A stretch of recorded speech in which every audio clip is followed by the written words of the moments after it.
Dear students, welcome to Greats Measures. इस video में explain करने जा रहा हूँ ट्रांजिटिव रिलेशन और ट्रांजिटिव रिलेशन से रिलेटेड जितने भी गाइस इंपॉर्टेंट पॉइंट्स हैं सारे के सारे आपको इस वीडियो में एक्सप्लेन करूंगा, जो आपके competitive exams, college university exams में बहुत ज्यादा हेल्पफुल होंगे। तो चलिए स्टार्ट करते हैं।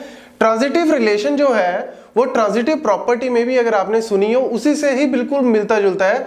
मतलब यहाँ पे हम जस्ट उसको रिलेशन के पॉइंट ऑफ व्यू से लिख रहे हैं, बट एक्चुअल में जो ट्रांजिटिव प्रॉपर्टी होती है उसी को ही हम यूज कर रहे हैं। और ट्रांजिटिव प्रॉपर्टी क्या कहती है कि अगर लेट्स से ए बी को जानता है, मतलब ए अगर बी को जानता है और बी आगे लेट्स से सी को जानता है, तो ट्रांजिटिव प्रॉपर्टी कहती है कि ए भी सी को जानता है। जानता मतलब फ्रेंड ले लो, चलो ए अगर बी का फ्रेंड है, बी अगर सी का फ्रेंड है, तो इट मींस ए सी भी क्या है, आपस में फ्रेंड है। ये एक्चुअल में क्या है, ट्रांजिटिव प्रॉपर्टी। वही सेम हम यहां पे यूज कर रहे हैं। A relation R on a set A is said to be transitive if x R y, मतलब अगर एक्स वाई जो है वो रिलेशन में आते हैं, एक्स वाई का पेयर अगर रिलेशन में आता है और वाई एक्स का रिलेशन, यहां पे वाई एक्स की जगह क्या आना चाहिए, वाई जेड आना चाहिए। लेट्स से अगर एक्स वाई पेयर आता है और वाई जेड पेयर आता है तो एक्स जेड भी आना चाहिए। Getting the point or not? मतलब कहने का वही कि अगर x y related to R, मतलब लेट्स से ए और बी अगर आपस में फ्रेंड है, बी और सी अगर आपस में फ्रेंड है, तो मींस ए और सी भी फ्रेंड होने चाहिए। वही चीज यहां पे कह रहा हूं, एक्स वाई अगर रिलेशन का पार्ट है, मतलब कोई भी रिलेशन अगर आपको दिया हुआ है, जैसे रिलेशन दिए होते हैं ना सेट के ऊपर, अगर उस रिलेशन में एक्स वाई लिखा हुआ है, फिर आपने चेक करना है वाई जेड भी अगर लिखा हुआ है, तब फिर आप कह सकते हो कि एक्स जेड भी होना चाहिए। मतलब अगर एक्स वाई ही नहीं है तब आपको चेक करने की जरूरत नहीं है, वो बाय डिफॉल्ट ट्रांजिटिव ही होगा। लेकिन आपको सिर्फ मेन पॉइंट गाइस यही ध्यान रखना है कि अगर एक्स वाई है और वाई जेड दोनों हैं, तब आपको ट्रांजिटिव चेक करना है। अगर इन दोनों में से कोई एक मिसिंग है तब आपको चेक करने की जरूरत ही नहीं है, वो बाय डिफॉल्ट फिर आप ट्रांजिटिव उसको बोल ही सकते हो। लेकिन आपको मेन चीज यहां पे ये चेक करनी है, बड़े ध्यान से, बड़ा माइन्यूटली यहां पे आपको ऑब्जर्व करना पड़ेगा ईच एंड एवरी रिलेशन को, नहीं तो ना गड़बड़ हो जाती है स्टूडेंट से। एक्स वाई अगर रिलेशन का पार्ट है, वाई जेड अगर रिलेशन का पार्ट है, तो वाई वाई यहां पे कॉमन है, मतलब एक्स जेड भी रिलेशन का पार्ट होना चाहिए। अगर इन दोनों में से कोई एक मिसिंग है तब कोई दिक्कत नहीं है, फिर आपको ये कंडीशन चेक करने की जरूरत नहीं है, वो ट्रांजिटिव होगा। कैसे? देखो एक R3 रिलेशन है, 5 एम्प्टी सेट, कुछ भी नहीं है उसमें, तो यहां पे एक्स वाई है नहीं, एक्स वाई नहीं है तो वाई जेड और एक्स जेड का कोई फंडा ही नहीं है, तो ये ट्रांजिटिव है।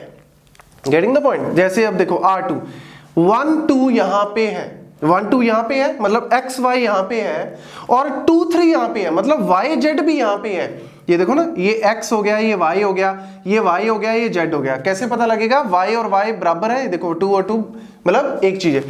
1 2 यहां पे है, 2 3 यहां पे है, तो 1 3 भी होना चाहिए। लेकिन देखो 1 3 यहां पे नहीं है, मिसिंग है, तो means it is not a transitive. Getting the point? मतलब आपको जस्ट पहले ये चेक करना है कि क्या इसमें एक्स वाई और वाई जेड है, तब आपको चेक करना है कि एक्स जेड होना चाहिए, अदरवाइज चेक करने की जरूरत नहीं है, तब आप इसको ट्रांजिटिव बोल सकते हो। जैसे ये देखो 1 1 यहां पे है, देखो 1 1 यहां पे है, मतलब एक्स वाई ले लो, ये एक्स ये वाई, 1 1 यहां पे है और 2 2 यहां पे है। अब देखो यहां पे एक्स वाई है, जस्ट आप लेना चाहते हो, वैसे तो ये एक्स एक्स ही है, बट अगर लेट से आप इसको एक्स और इसको वाई मान लेते हो, तो भैया यहाँ पे वाई जेड है कहीं पे नहीं, 1 1 है और ये 2 2, ये दोनों अलग अलग है, तो इस केस में कोई चेक करने की जरूरत नहीं है, ये बाय डिफॉल्ट ट्रांजिटिव है। आपको जस्ट फोकस रखना है कि ट्रांजिटिव नहीं कहां पे है, उसके ऊपर ज्यादा फोकस रखना है।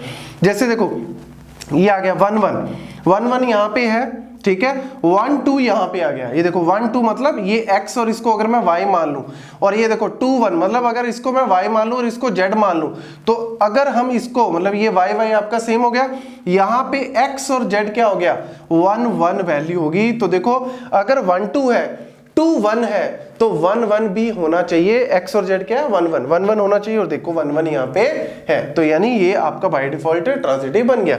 ऐसे ही 1 1 यहाँ पे है, 1 2 यहाँ पे है, तो 1 1 कॉमन है, तो यानी 1 2 होना चाहिए, 1 2 तो ऑब्वियसली यहाँ पे है ही। तो यानी ये पूरा का पूरा आपको चेक करना है उस रिलेशन के अंदर जाके कि अगर एक्स वाई है और अगर वाई जेड है, तभी आपको चेक करना है कि एक्स जेड भी होना चाहिए। ये सिंपल सी कहानी है आपकी ट्रांजिटिव की। इस तरीके से आपसे पूछ लेते हैं कि let's say less than equal to relation आपको दे दें, less than equal to relation दे दें आपको on set of all real numbers, तो क्या ये ट्रांजिटिव होगा?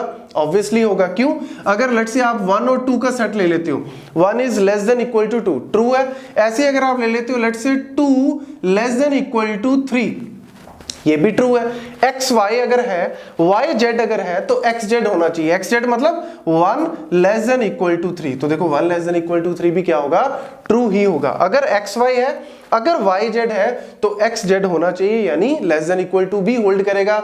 इस तरीके से आपसे ना कई बार क्वेश्चन जो है वो जरूरी नहीं है कि इसी टर्म में पूछे, कई बार आपको इस तरीके से भी क्वेश्चन पूछ लेते हैं। बाकी और एग्जांपल्स हम फर्दर वीडियोस में करेंगे। Thank you.